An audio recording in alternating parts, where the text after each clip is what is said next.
Hi everyone, Ashlyn here from Minister for Happiness, and welcome to this week's Storytime.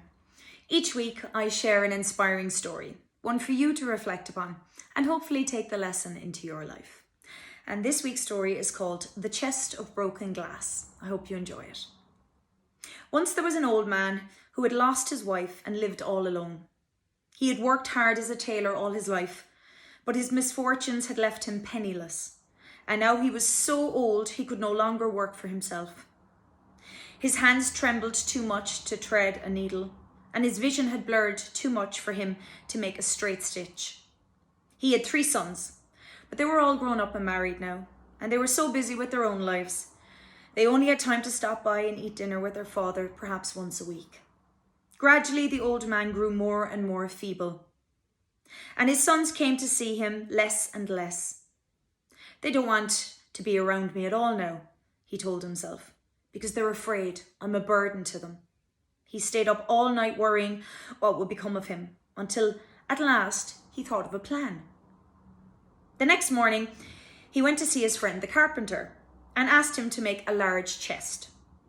Then he went to see his friend the locksmith and asked him to give him an old lock.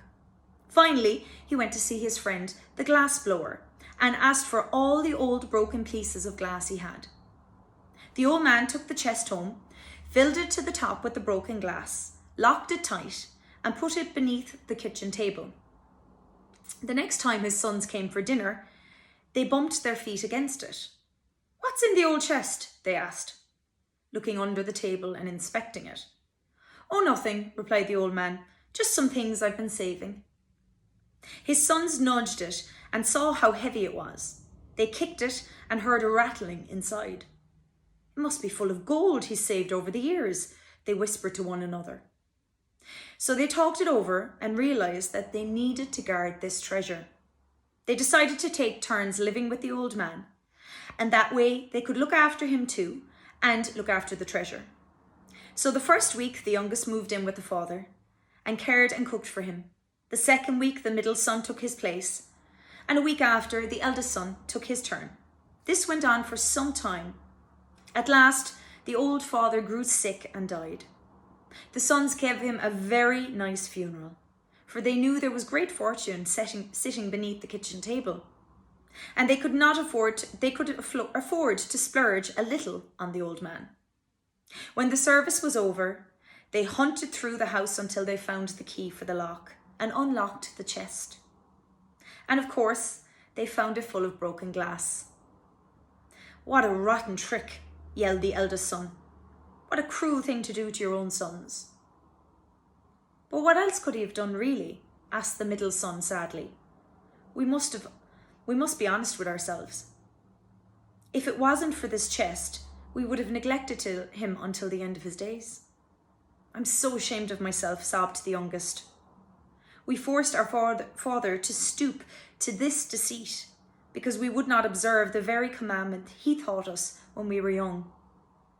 But the eldest son tipped the chest over just to make sure there was nothing valuable hidden among the glass after all.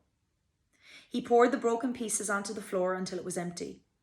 Then the 3 sons silently stared inside, where they now read an inscription left for them at the bottom of the chest: "Honour thy father and mother." And I think this is a really lovely story, and I suppose anyone listening to this story can associate or connect with it. Maybe you're at that phase in your life yourself where you're coming towards the last chapter of your life, or maybe you're at the first chapter or second chapter of your life, but you have parents and grandparents still alive perhaps. And it's so important because, hopefully we're all going to grow old.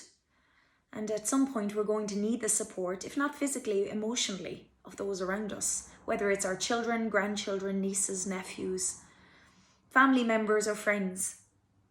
And it's really important that we be there for those who need us, whether that's our grandparents, aunts and uncles, perhaps our parents at some point, if we're lucky enough to see them live a long life. And I think it's a simple lesson, but one I think we should take on board. And it doesn't even have to be family. You might have someone in your area, your neighbour, in your community who doesn't have anybody.